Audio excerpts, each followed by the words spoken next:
وسهلا بكل الذين ينضموا للاستماع إلى راديو بلدي، أول راديو عربي أمريكي ويعنى بقضايا العرب في المهجر. برامجنا في راديو بلدي كل يوم جمعة من 8 وحتى 9 صباحا مع ليلى الحسيني في بث حي ومباشر وعبر WNZK راديو 690 AM. صباح الخير بلدي، صباح الخير لكل مستمعينا. Welcome to Radio Baladi, the first Arab, Middle Eastern and American simulcast radio show. Radio Baladi is broadcast every Friday morning on WNZK 690 AM from 8 until 9 Eastern Time on Good Morning Michigan with Layla Al-Husseini. Our call-in number 248-557-3300. And now, stay tuned for the best radio talk show on Arab and American issues with your host, Layla Al-Husseini.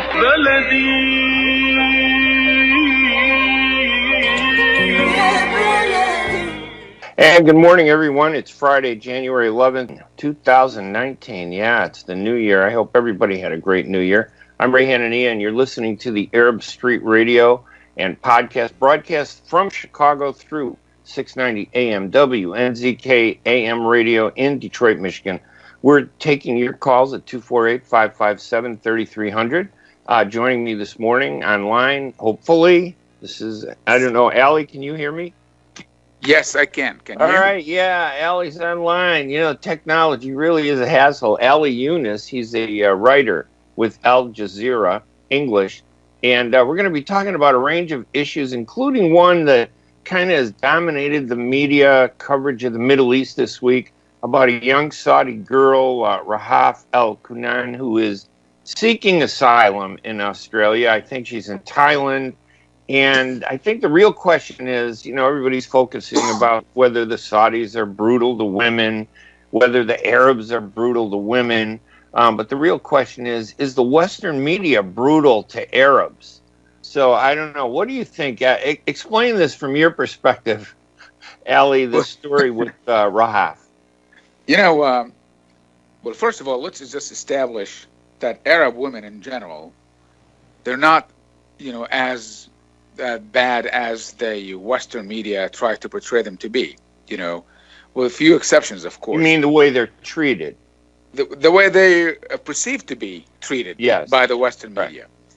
Now, you know, for example, in Syria, Jordan, in North Africa, Iraq, women are in parliament, women are ministers, government ministers, they are officials, they enjoy a lot of liberties and freedoms comparable to men.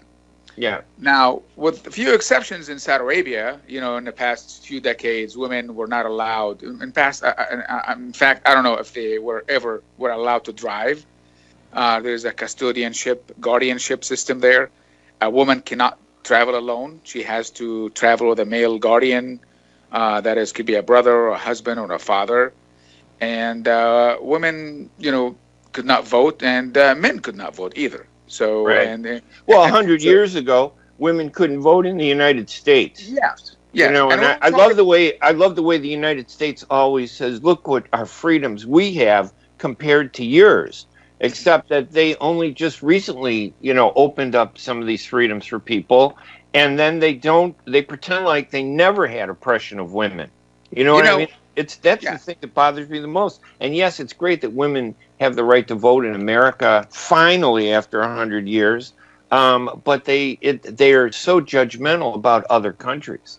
And in the United States, a woman has not been elected a president yet, whereas in Bangladesh, never will. A Muslim country, as long as Hillary's running, she probably never will get elected. Sorry. Is Hillary but what I'm saying is, I have. Like in Indonesia, in Malaysia, in Bangladesh, a lot of Muslim countries, these Muslim countries, very populated Muslim countries, women have been elected as prime ministers and as president of 150 to 200 million people, Muslim people. Right. Let me ask you this question. Tell us about Rahaf first. Give us the scenario, what's happening with her. Yeah. Rahaf, an 18-year-old, she fled her home. She wanted to go seek asylum in Australia via Thailand. Okay, in Thailand, they stopped her. Yeah, she left through Kuwait. She went from Saudi Arabia to Kuwait, then Kuwait to Thailand. Right. They were going to send her back to Kuwait. Right. Yes, they were going to send her back because some issues. Thailand. It's not like Thailand. I'm an 18-year-old or a 20-year-old. I could just bypass you and travel to Australia without a visa, without any documentation that shows that why am I traveling? Should I be? And if I was traveling back to my country, now, just because you want to seek asylum, anybody, this does not mean a country in the world would allow you through. You know, you have to go through a process to seek asylum. Now, this girl happened to be from Saudi Arabia, and a lot of people against Saudi Arabia. It's a lot of negative. I mean, you take a beating especially in the Western media. Yeah, and there are issues obviously that we could get into, but let's step back and look at the bigger picture, as you say. Yes. The way the West looks at all the Arabs, because in truth, don't really distinguish between the Arabs. So Thailand, the authorities stopped her at the airport, and she tweeted, she made the issue that my family is abusing me. I'm afraid I'll be tortured. When I was tortured at home, there'll be violence. I could be killed at home if I go back to my country. Now that struck a nerve with a lot of the liberal media all over the world, who may be disingenuous about it. They just want to beat Saudi Arabia. Right. And I'm not defending Saudi Arabia. I'm analyzing the case. Right. I took up her case. You're with Aljazeera. You're not going to defend Saudi Arabia, right? Go ahead. Yeah. Well, it's not. Well, that for me. I mean, look, I'm a journalist at the end of the day. I understand. I'm making a joke. Like I write for the Arab News in Saudi Arabia. I am not going to defend Qatar. We can get both of that out of the way, right off the bat. Yeah. I'm a journalist first and foremost, regardless of the organization. I am too. So what got me here is the United Nations. Yeah. With all this media hype and all this pressure, the United Nations immediately stepped in. Oh yeah, and worked things out. And why do you think that is? Why do you think the United Nations stepped in so quickly to do something? Because they care about her, or they hate us? And actually, for the most part, the Western media created that perception that we want to defend this woman, and women are abused in the Middle East. And look at these Muslims, look at these Arabs, how they treat their women, and we should stand up to women. And that's not true. Right. Women in Saudi Arabia, although they're not allowed to drive, but they're not in chains or shackles. I mean, I know that. I'm from the culture. I'm from the Arab culture. It's fair. I think it's fair to say that every Arab country they're not the same as the United States. Number one. Yeah. There isn't one Arab country that's exactly even Israel is not the same as the United States. So we shouldn't single out the Arab side and blame us and say everything's wrong. But you're right. The media really kind of stoked the fire on this one, not because they care about Rahaf, but because it's an opportunity for them to beat us up, right? As Arabs. They hate us.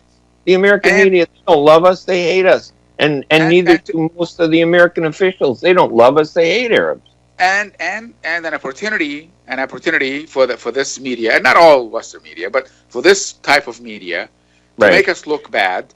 And to make themselves look better, like they are morally superior to us, And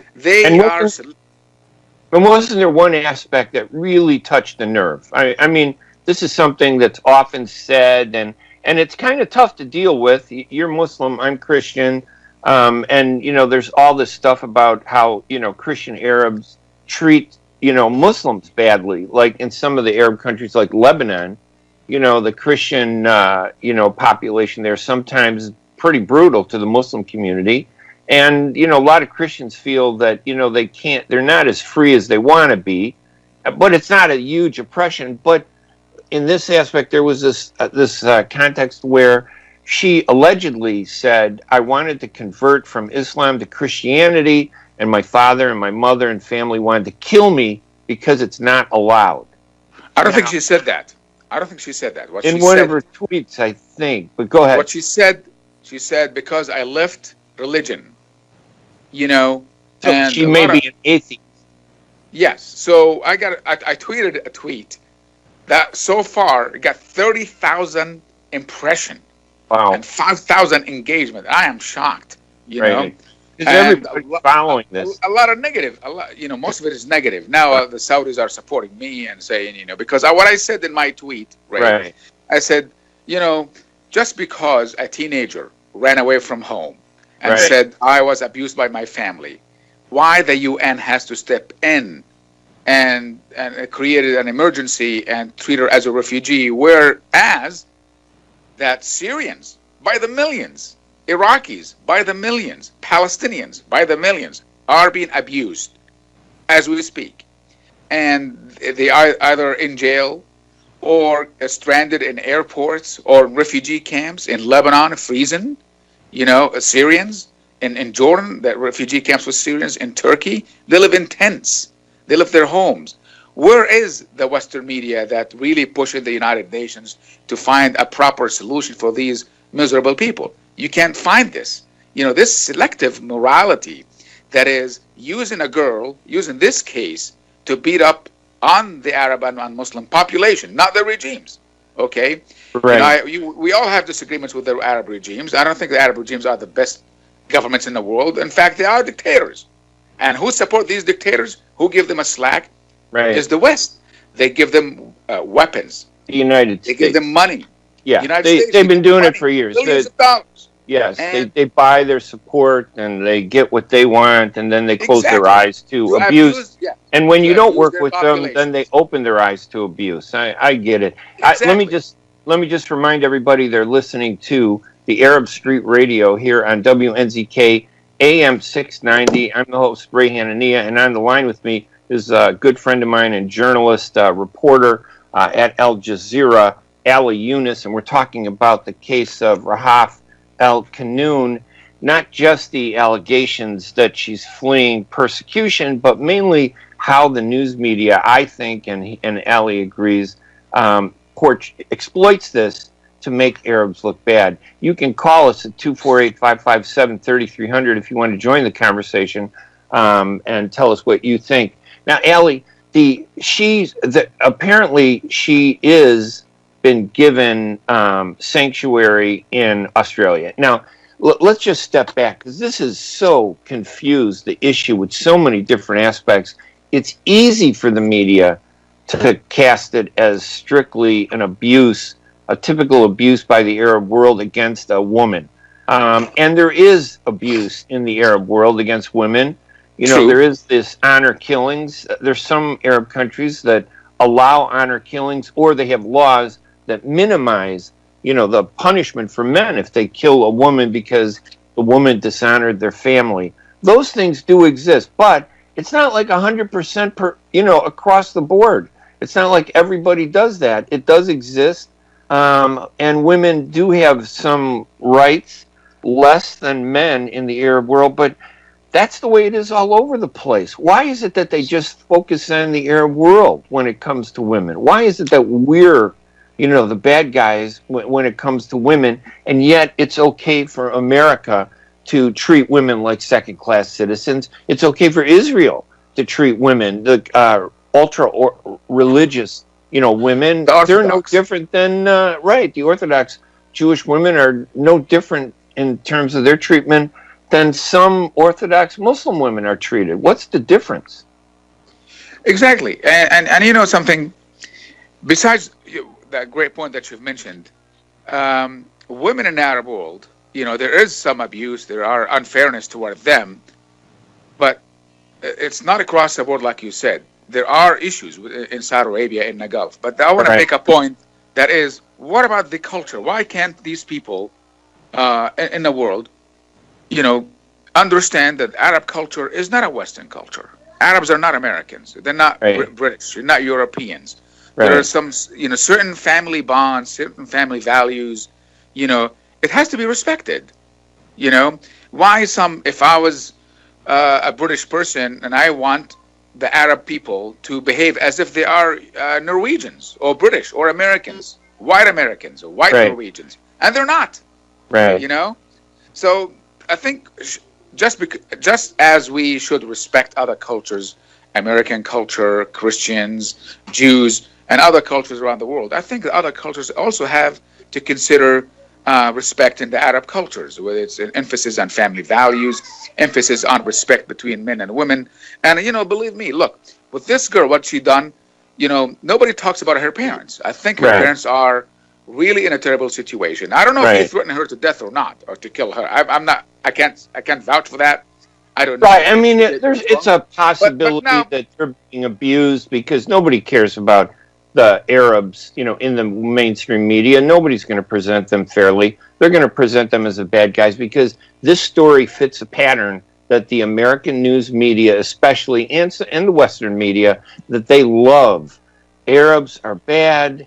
The victim is a woman, and the Arabs are the evil people. We're going to take a break, okay, Ali, and then we're going to continue this conversation. We'll do this every 15 minutes. We got to, thank our sponsors that keep Radio Baladi and US Arab Radio on the air Monday through Friday from 8 to 9 o'clock in Detroit. I'm in Chicago. My guest, Ali Younes, is in the Middle East. We're connected by Skype, which is a technological nightmare, by the way. I just want to say that. To Mike in the studio, for some reason, I can't get your text, but you text me and it'll show up some reason. But we're going to continue this conversation. But we're going to take a break first. And when we come back, we'll talk more and take calls, if you want to call at 248-557-3300, on this issue of Rahaf al-Qunun, the young Saudi girl. She's a teenager who reportedly is fled Saudi Arabia, and her parents are out there trying to get her back, and she wants to go to Australia, and the media has turned this into how terribly the Arab world treats women. I'm Ray Hanania. We are going to be right back right after these messages. If halal is important to your family, you can trust that Miramar will offer not only the highest quality halal products, but the best tasting and healthiest foods that can be placed on your family table with confidence. Miramar is the first and oldest halal certified food brand in America, serving the Arab and Muslim community, and offers a wide range of halal food products. Check out Miramar's halal food selection today by visiting Miramar's executive distributor, Ziyad Brothers Importing, at www.ziyad.com. Life is a nonprofit charity that's provided humanitarian aid and development to people and communities for over 25 years, regardless of race, color, religion, or cultural background. When disaster occurs here or around the world, Life for Relief and Development rushes in to provide food, medical aid, and shelter to those in need. Please help improve these efforts. Make your tax-deductible donation to Life now at lifeusa.org or call 248-424-7493. It's all in one grocery store, and that store is Zamzam Fresh Foods Market. Zamzam Fresh Foods Market offers fresh vegetables, halal meats, a great fresh bakery, as well as nuts and spices and much more. They also offer special deals every Wednesday, so don't forget to ask for your favorite foods, as shish kebabs are ready to go. So please stop by Zamzam Fresh Foods Market at 24065 Orchard Lake Road in Farmington Hills. Their phone number is 248-476-0300. Again, that phone number is 248-476-0300. And they are open from 9 a.m. to 8 p.m. Zamzam Fresh Foods Market is your one-place stop for all your grocery shopping needs and your favorite foods. When you're looking for the best in optical care, Dr. Imad Nakash is your doctor to see. With years of experience and thousands of successful procedures performed, you can trust your eyes to Dr. Imad Nakash. See Dr. Imad Nakash and his professional staff for your eye care needs. There's 2 locations to serve you. In Hazel Park, call 248-336-3937. 248-336-3937. In Rochester Hills, call 248-299-3937. That's 248-299-3937. And welcome back to the Arab Street Radio. I'm Ray Hanania. This is Friday, January 11, 2019, and we are on 690 AM WNZK Radio in Detroit, Michigan. On the line with me is my colleague and journalist at Aljazeera, Ali Younes. Ali, you've had a lot of great stories. This has to be one of the most interesting, though, specifically because of the anger that the West stokes up about Arabs. Don't you think? I mean, what if this had been the story of a Palestinian girl, for example, who had been helping, a nurse helping, Palestinians along the Gaza border who was shot in the head by the Israelis. Do you think the media would go berserk and say, how could the Israelis shoot this woman? It's abuse of women. It's abuse of civilians. There seems like a little hypocrisy here, isn't there? Yeah, not a word. Only just a news coverage. Outrage. The way. Yeah, and it was almost like they blamed the Palestinian nurse who was like in her early 20s, I think. She might have been a teenager, 19 or 20 or so. They blamed her. She was engaged. Yeah, and she was engaged. She had a whole life that the media just totally ignored because, this is about politics. They don't want to beat up Israel. They want to beat up on Saudi Arabia. As a pro-Qatari writer, and I'm a pro-Saudi writer, I'm sure that there's some of us that are enjoying, this. I'm not. And when they do it to Qatar, I'm sure there's some that enjoy that, but not everybody does. But the point is that, as Arabs, they're not attacking really Saudi Arabia because they're Saudi Arabia. They're attacking Saudi Arabia because they're Arab. And they do the same thing to every country. That's true. The sense of outrage that I see from people across the world about this girl, about abuse of women, it gives them that, moral superiority and that we are evil people. Right. And that's to me, this is disingenuous. Yeah. Because I know this girl, like you said, is being exploited. That said, she might have a legitimate case. I'm not discounting her case. Right. She has possible. She has the right to travel. She has the right to live free. Every woman in the Arab world or anywhere in the world. But speaking for the Middle East and in the Arab world, women deserve the right to travel alone, to pursue their dreams, to get education, to pursue politics. They have the right equal as men. But one thing people forget is that when we are speaking about feminism, when we are speaking about women's rights in the Middle East, or in the Arab world at least, men also don't have rights. Men cannot vote properly. Men go to jail. Men can't find jobs. Unemployment is so high. So it isn't just women don't have rights. Men don't have rights either. Right. In Syria, for example, if you're not part of the government, you'll probably be killed. They will kill you.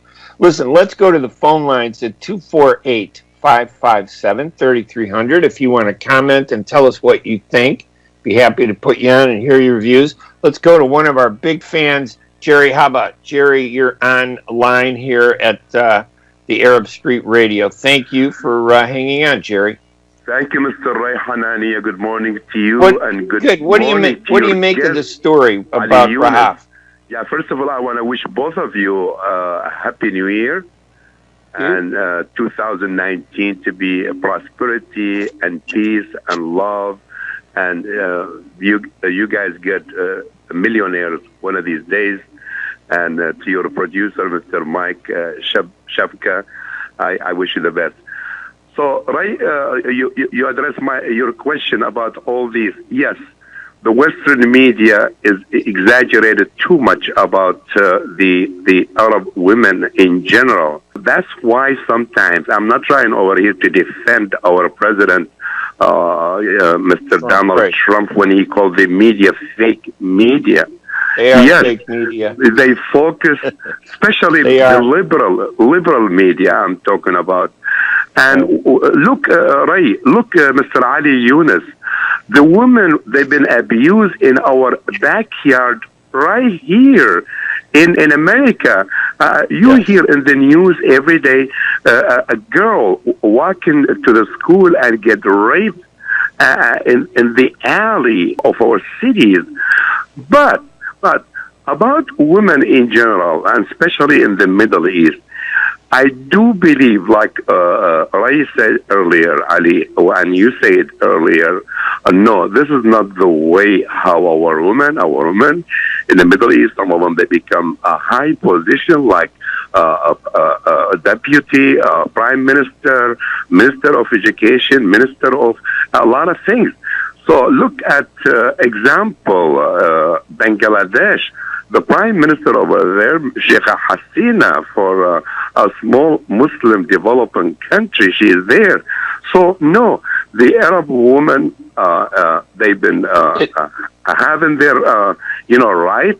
Saudi Arabia gave the permission lately to women to drive. It's changing, right? Remember, listen, wouldn't it be interesting if we could go back 100 years and the media would say, wow, oh yeah, the United States gave women the right to vote, finally.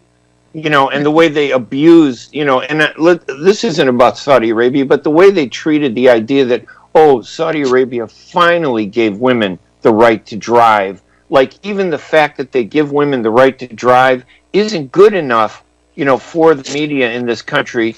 But they wouldn't do the same thing to the United States because the United States finally, you know, gave women the right to vote. They treat it like it's a great thing, but not in the Arab world. The women didn't have the right to vote to do. But, Ray, the point I want to bring it over here, and Ali Younes will probably agree with me. One thing I don't like it here in America when I see some of our men from the Arab Middle Eastern community or the Southeastern, like Bangladesh, Pakistan, when he drive a car, I see him, he put his wife in the back seat. This is not acceptable. But, you know, Jerry, you're right. Listen, you're right, Jerry. There are some instances of this attitude, and it's not an Arab attitude, right? It's a male attitude. There are men in this world who look at women as second-class citizens. And they exist in the Arab world, right? We see it in the Arab world. Men walking around with jeans and sandals and T-shirts, and there are women walking around in burqas with their face covered right here in Chicago. And I see it all the time, and I want to grab the guy and say, what kind of slob are you to treat this women like this? Yeah, Mr. Ray, 120 degrees temperature, and our women, they are covering their face and that and that. All right. But let me ask you, Ray, Jerry, let me address a question let me ask to you Mr. one question because we're going on too long here. It's a bigger question. Well, is this a real issue or is it a fake issue? About a congresswoman, which I'm proud to have a Palestinian Middle Eastern Muslim woman to become first congresswoman when she called the president bad names and she called to impeach him. Don't you think she should build bridges between America and the Middle East instead of damaging this picture? So I would love to see Mr. Ali Younes, his reaction about Congresswoman Ms. Rashida Tlaib and what he say about it. And thank you, and God bless you, Mr. Ray Hanania and Mr. Ali Younes and Mr. Mike Shepka, the producer. All right, thank you, Jerry, for calling in. Ali, thank you, Jerry. I want to save Rashida for after the break, but let's talk a little bit more about this. Don't you agree that, you know, yes, are there Arab men who treat women terribly? Are there some laws in the Arab world that we don't like? Is that an indictment of the Arab world, though? Is that enough to be an indictment? Are they any worse than other Western countries, the way they treat women? I don't think so. If you look at the United Nations numbers, as far as the human development in the Arab world, are very, very high. It depends on the country. But for countries like Libya, Jordan, in the Levant region, Lebanon, Syria, Palestinian areas, Jordan and North Africa, Tunisia, women are almost equal to men in terms of a lot of issues, you know, and even sometimes maybe more than Western women. This does not mean that there are bad policies and that there are no discrimination against women. I mean, it would be foolish to say it's a perfect world. It isn't a perfect world. And it is fair to say that maybe women are abused more, I think, you know, in third world countries, including in the third world. Yeah, but you see, the key thing, Ray, is we have to understand that third world is the third world. It isn't the first world. Right. And when we say women are not treated fairly, and also men are being abused too. So it's the whole society is not free. You make a good point with that. That, you know, the whole society is not. Yeah, the whole society is not free, men and women. Yes. So because when we say women, people think in terms of an American culture or European culture, where society is developed and rights are enshrined in the law. But in the Arab world, there are no rights enshrined in the law and practiced as such. So when women are treated badly, it also, the whole society is treated badly too. It's not just women. Men also are treated badly. They could be imprisoned on dubious charges of terrorism for merely speaking out. Journalists being abused and imprisoned across the region, But added to that, women also, it's a male-dominant society in this region, for many reasons. I can't say women are not being abused. There are some cases, there may be some elements of that. Yes, it's true. And it's legitimate to criticize that and to speak against that. And we should, as an educated men and educated societies, But to say that women are abused in the Arab world and in the West, in America, like Jerry said, women are just becoming whatever they want to and they're not being abused. Yes, there are discrimination against women in the U.S. The glass ceiling, if you remember in the 80s and 90s, women could not earn salaries as much as men. And if you compare the numbers, how many CEOs or how many women in Congress, maybe this year is an exception. But there are statistics that tell you that the Arab world is not any different in terms of treatment of women than America, for example. Well, I think that it is a little bit different, but the Americans do it with the hypocrisy. I do think that because of the third world, there are women that are oppressed because of men, not because of government policy. Men taking over government, yes. And we do have a problem with men around the world who look down on women and discriminate against women. They're misogynist, all kinds of problems. I totally get that. But what really bothers me, and of course I hope, like you said, that Rahaf is treated fairly, that if in fact she is being abused, she's 18 years old. I don't know what the legal age is in Saudi Arabia. I know just because the legal age for women here is 17 or 18, they can do whatever they want, but maybe that's not in the case in Saudi Arabia. Maybe they have to be 21, before they can do that, and we should respect those laws. Who decided 18 was a perfect, legal age just because the United States does it? So, I hope that she is allowed to, pursue, her life without fear. Ali, we're going to take one quick break, and when we come back, we'll talk maybe some more. Maybe let's talk about Rashida Tlaib, who is the new congresswoman. On one hand, it's phenomenal, don't you think? And then on the other hand, sometimes she kind of does some crazy things that are unnecessary, and puts the movement to give Arabs right in a bad way. So let's talk about that right after the break. I'm Ray Hanania. On the line with me is Ali Younes. He's a writer with Aljazeera. I write for the Arab News and Middle East Monitor in London. And our website is thearabstreet.org, where you can go to get all this information, or hanania.com about our guests and links to everything. We're going to take a break, and we'll be right back right after these messages. Kushat's Mediterranean Market in Shish Kebab offers a great array of your favorite Mediterranean meals. Meals range from lamb specialties, shawarma sandwiches, seafood dinners, and they offer special big trays of your favorite food, plus much more. Kushat's Mediterranean Market and Shish Kebab address is 32839 Northwestern Highway in Farmington Hills. Their phone number is 248-538-9552. That number again is 248-538-9552, and the supermarket is open from 8 a.m. to 9 p.m. Kushat's Mediterranean Market and Shish Kebab will definitely leave you satisfied. If you have immigration questions dealing with wanting to visit the United States, wanting to work in the United States, wanting to study in the United States, or bringing your family to the United States, you need to contact Lagana and Associates Law Firm. Lagana and Associates Law Firm practice areas include family and business immigration and deportation. Dealing with cases overseas in the Arab region, for free consultation, please call their WhatsApp number at 001-617-283-1018. Lagana and Associates Law Firm offers experienced guidance that will help you with your legal needs as well as navigating the legal system successfully with confidence. Again, their number is 1-617-283-1018. انتهى الاجتماع ومحتارين هناكل فين؟ من الآخر وبدون تفكير أورشة فودز أفضل وأحسن قرار. عنده أكلات طيبة يا ترى؟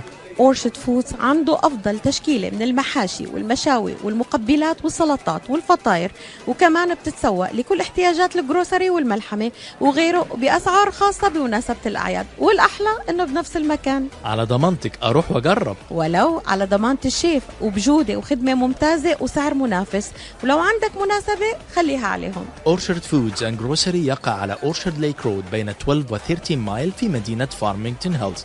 رقم الهاتف 248-516-3121 248-516-3121. وعلى رأي المثل لقمة هنية بتكفي 100.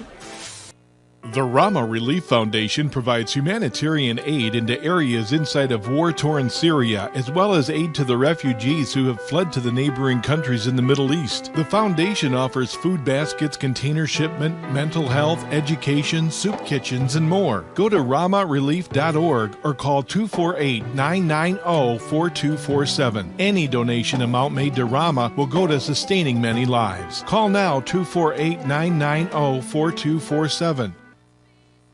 And welcome back to the Arab Street Radio. I'm Ray Hanania here at WNZK AM 690, broadcasting out of Detroit, part of the U.S. Arab Radio Network, hosted and organized by Layla Al-Husseini. She's been doing this for like almost, I think, 10 years.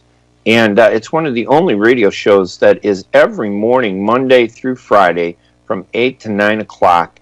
You get a lot of information, so you want to tune in during the rest of the week. I'm going to be here the next few Fridays. I think the next 5 Fridays. I'll be here next Friday, and I'll be here the next Friday after that. So you want to tune in on Fridays, and you want to go to our website at thearabstreet.org or hanania.com to get that information so that you don't miss out on some great shows.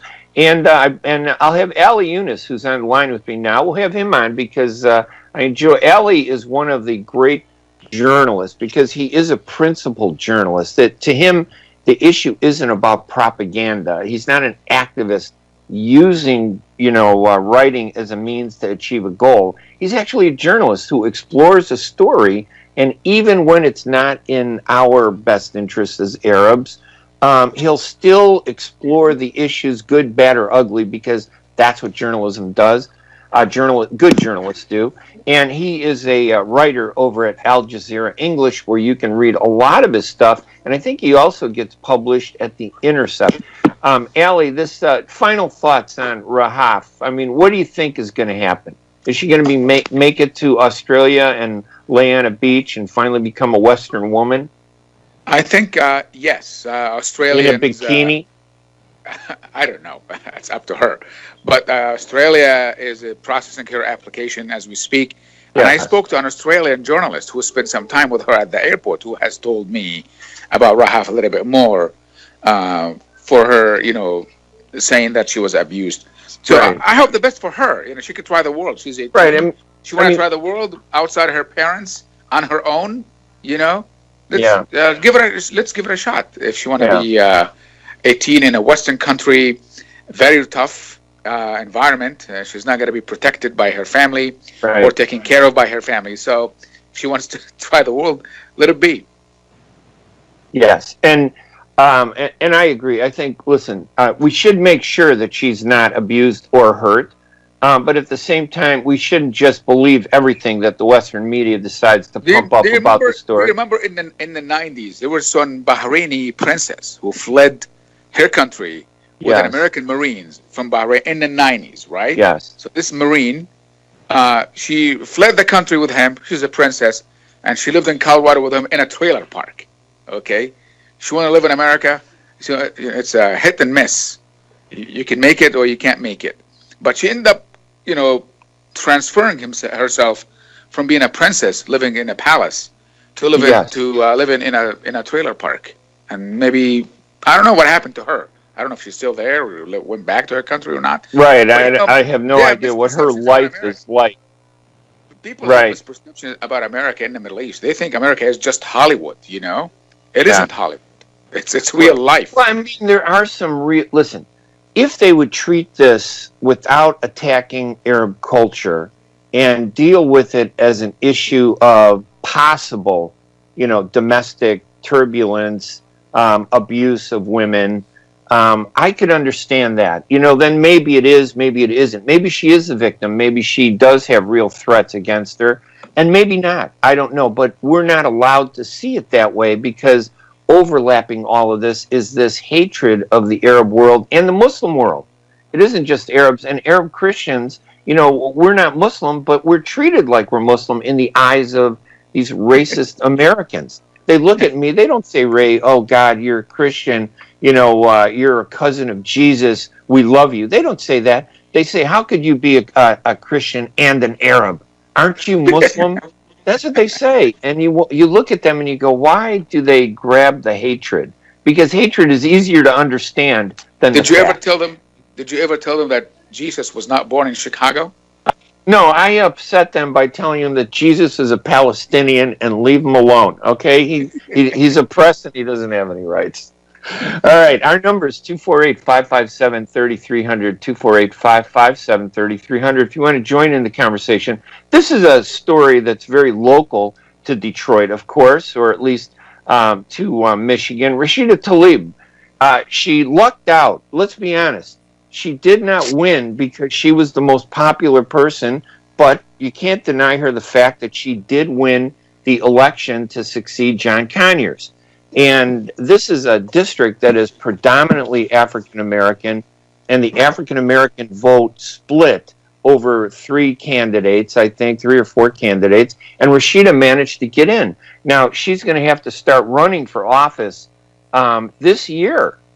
She's going to have to file again in October, and she'll have a primary in March 2021. She doesn't have a lot of time. She needs to step back, focus on her district, and make the voters, that she didn't get support from, want to support her.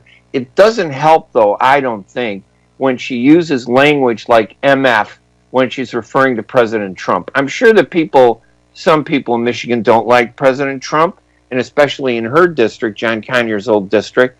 But what do you make of her language? Is it a distraction? Is it a legitimate news story?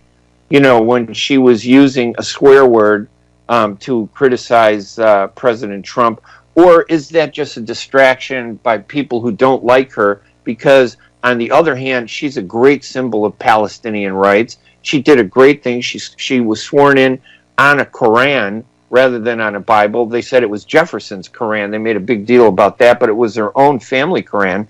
And she wore a Palestinian taub, to the swearing in, which to me is, I'm proud of that as a Palestinian, right? So there's some of these mixed feelings. What do you make of her? Well, I agree with you that Rashida Tlaib should not have used that kind of language when addressing the president, and given ammunition to the conservative media to attack her and make a perception out of her that she is someone who uses that kind of language, and maybe having her enemy use that against her and undermine her agenda. And I am with the view that Rashida Tlaib, like you said, should focus on her district and try to win over the population, especially those who did not vote for her. Right. Because Rashida is vulnerable. Yes, there are a lot of people that voted, 60% of the district didn't vote for her because 60%? The black vote, 60%, she barely got, I think, 31%. I have to look at those numbers. And there were 2 races, remember. There was a race to finish the 3 months of John Conyers who resigned the special elections in the face of sexual abuse. And in that race, there were only 2 African-American candidates, and the African-American candidate won. In the race for the full term, there were 3 African-American candidates, and the African-Americans lost, and Rashida won. Rashida got almost 4 or 5 African-American candidates. Yeah, I mean, the point was the vote was divided, which tells me that if I were her consultant, and she would never hire me because, honestly, Rashida doesn't like me. I'm too moderate. Rashida has already attacked me. Let's be honest. Rashida Tlaib doesn't like me. I'm too moderate. She's already attacked me. She's part of this, and I'll be honest, I think she's part of this fanaticism that we have, this sickness in the Arab and Palestinian community where we have these extremists small group of extremists that bully people, and she was part of that group that were bullying me because they didn't like me because, I said some things like, I think we should compromise with Israel. My wife is Jewish. My son is Jewish. And these are things that don't go over well with some of these extremists. So she does not like me, and she's attacked me several times in email I think, and Facebook. So she's not the perfect person for me. But on the other hand, she is doing some of the right things. I think it's great that she puts her Palestinian forward in front of everybody. I think that's right, and I would defend that. I would love to see that. I'd love to see someone else as a Palestinian there, but, hey, she's all we got. I got to deal with her. Yeah, well, I agree, but, I might be disagreeing a little bit. I don't think she's an extremist or fanatic. I think she is just too hyper and too activistic about her views. Maybe it's just emotion she doesn't like. She popped off at me the same way she used the swear words, and now I can't get her on my radio show. She won't talk to me. She won't respond to emails. She's mad at me, and it's been like this for 5 years. Yeah, I think Rashida should take her chance to serve in Congress as an opportunity to become a more mature politician. Yes, and reach out across the board. She represents. Can be better. Yeah, she represents a broad spectrum of people. She cannot corner herself and represent one certain group against the other. She represents her district. And if she wants to represent the Palestinians, she should be inclusive, to reach out to Christian, Muslims, and other political views, those who are on the right, those on the left, so people can support her. She should stop being divisive in the community, because in the community, she's divisive. Outside of the community, though, they attack me the same way they attack her. So she and I may have a difference in the community, but outside of the community, no, the people that hate her are the same people that hate me. And yes. I think she can mature and become a better politician and stop fueling this internal squabble just because she doesn't like something. There's no such thing as 100%. Nobody agrees with anybody 100%. If we agree 80% and on the big issues, we should be able to work together. That's one of the problems that I think holds back candidates like Rashida Tlaib. That she falls into this aspect where the internal divisions to her are more important than the bigger war that she's facing. She needs me. She needs you. She needs every Palestinian. And she needs to find a way to step back and stop being divisive in the community. And also she needs the leadership of the Democratic Party to stand by her. If she continues to be perceived as divisive, and the mainstream media in the U.S. attack her, she could become a liability. They might not support her as a Democratic Party. So she needs to work within the Democratic Party to show the Democratic Party that she is a leadership material and she can bring in votes. She can bring donations. She is likable. She is loved by her constituency and a broad spectrum of people, whether Arab Americans or non-Arab Americans. Because, and she broke a glass ceiling for our community, that a Palestinian, a woman for that. And besides Ilhan Omar, a woman, a Muslim woman wearing a hijab. That's important, because that gives an example to young girls in our community and across the United States. Ocasio-Cortez is another one who believes in Palestinian rights. Listen, Ali, we're going to take another quick break. When we come back, we'll do our final 10 minutes of the show, and we'll talk about maybe Rashida Tlaib some more, or we'll take calls at 248-557-3300. I'm Ray Hanania, here with Ali Younes from Aljazeera, and we're going to be right back right after these messages. تعرفوا شيء، احنا كتير بنهتم بالمقبلات بالأكل الشامي، واحنا بنهتم بالبهارات والتسبيكة في الأكل المصري، واحنا نهتم هواية باللحوم وجودتها بالأكل العراقي، واحنا في مطعم عشتار نهتم بيكم، اعتمدوا علينا أيا كان. نحن في عشتار نعرف أن لكل مذاق أسرار، فنحن نقدم أجود أنواع اللحوم من ملحمة عشتار الواقعة على 56865 راين رود. عشتار، قصة حضارة ترويها لكم أطباقنا المميزة في كل زيارة. تفضلوا بزيارتنا في 3625 East 50 Mile Road, ستيرلينغ هايتس. مطعم عشتار بإدارة فادي بهنام وعلي البغدادي. 586-698-2585 586-698-2585. Are you going to start a restaurant or grocery store soon? Do you need floor plans and designs? Call Naji Abood at 734-744-9796. Do you want to buy kitchen and restaurant equipment at discount prices? Call Naji Abood now, 734-744-9796. New Concept Products and Design, the trademark of kitchen equipment. 5% discount on all purchases of $75,000 or more. New Concept Products and Design, new location, 31185 Schoolcraft in Livonia. Learn more at www.newconceptproducts.com. Call Naji Abood, 734-744-9796.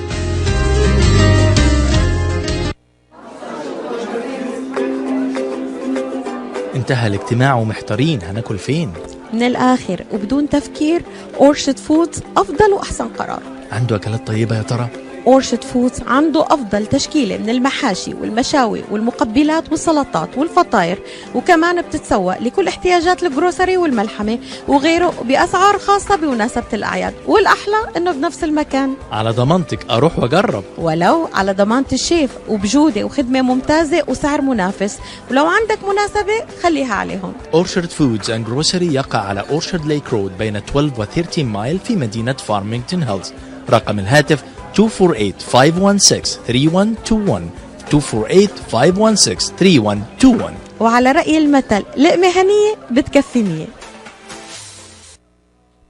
When it comes to reproductive medicine, IVF Michigan fertility centers are the recognized leaders. With locations in Bloomfield Hills and 5 other cities in Michigan and Ohio, IVF has experts in all aspects of the field. As a founding member of IVF Michigan Fertility Centers, Dr. Nicholas Shama is one of the leading reproductive endocrinologists in Michigan and Ohio. Dr. Shama has performed over 10,000 IVF cases and has helped thousands of couples fulfill their dreams of parenthood. American board certified in both obstetrics and gynecology and reproductive endocrinology and infertility, Dr. Nicholas Shama is a very caring, compassionate, expert physician that understands not only the medical but also the emotional toil of infertility on his patients. When it's time, get personalized care from Dr. Nicholas Shama at IVF Michigan Fertility Centers in Michigan and Ohio. Call toll-free 855-952-9600, 855-952-9600.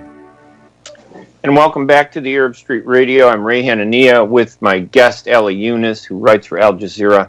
I write for the Arab News and Middle East Monitor in London, the Arab News in Riyadh, Saudi Arabia. My website is hanania.com or thearabstreet.org. Ali, where should people go if they want to read your columns? Because I know you write for The Intercept and also, Al Jazeera English, but is there a specific place you want them to go, or should they follow you on Twitter? What's the best way to keep up with what they you're can doing? follow me on. They can follow me on Twitter at Ali_reports, and they could go to aljazeera.com and search my articles. And I do investigations with The Intercept. I published last week a big investigations about the bombing in eastern Syria, eastern Deir Zor area in Syria. My second installment in 2 weeks or 3 weeks with The Intercept. Joint investigation between The Intercept and Al Jazeera. And I have one coming next week also about the U.S. bombing in this area and the plight of Syrian civilians who are being killed and massacred by the bombings and being cornered by ISIS, terrorism, and by the bombing from the regime areas and bombing from the air by the coalition, U.S., British, and Italians and other nations who are bombing them. So the Syrians are being killed, the Syrian civilians being killed anywhere you go in Syria by different groups and different parties. So listeners can look you up on Twitter at Ali_reports. Let's go to the phone line and welcome Saeed, who is holding and wants to make a few comments. Saeed, thank you, first of all, for listening to the Arab Street Radio and for calling in at 248-557-3300. Go ahead, Saeed. Hello, good morning. Hey, thank you for calling. Thank you. I just want to say about Congresswoman Rashida that she is no benefit to the community. She's no benefit to the community. She consumes more than she produces. She consumes more than she produces. And if I had the power, honestly, I will deport her back to her country. It's no benefit. I just want to say that. Thank you. All right. And goodbye. No, that's okay. I mean, she's a controversial person. Not everybody, supports her. Thank you, Saeed, for calling. I appreciate it. I mean, it just tells you, Ali, that, politics is politics, right? Nobody has 100% support, right? Right, but Rashida Tlaib is an American citizen. She was born in this country. Yes. In America, not in this country. I'm an American. Well, I think he's making the argument an American that citizen. I think he's making the argument that she focuses too much on herself over the years. I'm hoping she has a great opportunity to change and be a better person. Yeah. Is I'm she not going from to do Michigan. that? I don't know. I'm not from Michigan. I don't know her local politics. Right. But I think she's an important figure. I think it's a victory. It's a victory whether you like Rashida Tlaib or don't like Rashida Tlaib. She's a victory for the community because she sets the example. Hopefully, in the future generations can learn and they could see that you can win. You could be a member of Congress. You could participate in U.S. politics. You could be an American citizen through and through, like anybody else's. But isn't it part of the problem, though, that we don't have a choice? We don't get the best. We have to take the good and the bad because there's so few. There are 435 members of Congress, and we have, 13 Arabs, maybe, or maybe 7 Arabs in Congress. That's not a lot, so we have to take what we get. And maybe Rashida Tlaib isn't the best, but yeah, she's Palestinian, and I have no choice. She's the only Palestinian woman that I can support in Congress, right? So I have to take good and bad of her in that, and I will support her. But she could be a better person. She could recognize that and do more. Don't you think? Yes, I think, first of all, I think Rashida deserves the support of the community because of the symbolism of her presence in Congress, and that's very significant. She might not be, have a lot of sway in Congress, right? But I think she can grow into office. It's a huge platform. Yes, she has a huge platform, and if she can grow and develop herself to be a powerful congresswoman in Congress, she could help the district that she's in, like John Conyers was, and she could help the Palestinian community at large, but not by being an activist, making giving ammunition to critics to attack her and eventually can depose her. Yeah, she needs to. If you remember Gus Savage and Mel Reynolds in Chicago. Oh yeah. That's a scenario everybody should He isolated himself with his craziness, even though he supported us, the Palestinians. I'd like to have one a champion in Congress who champions the Palestinian cause, who isn't off the deep end, who does the right thing. That's what I hope we have. Listen, we got less than a minute, so Ali, I got to say thank you for joining us. Hopefully you're going to join me next Friday, and we'll continue the discussion with issues in the news. Ali Younes, a reporter with Aljazeera. Look him up on Twitter at Ali_reports, and you can connect to all of his network. Ali, thank you so much for joining us. Thank you, Ray. All right, we'll talk to you. I'm Ray Hanania. Remember, go to thearabstreet.org or to hanania.com. The dailyhookah.com is actually the website, too. And you'll be able to get information on all our radio shows. I'm Ray Hanania. Mike, thank you so much for producing the show. I will see you next Friday. Remember, it's 8 o'clock in Detroit next Friday, 7 o'clock in Chicago. Have a great week, everybody. Talk to you later. Thank you. Bye-bye.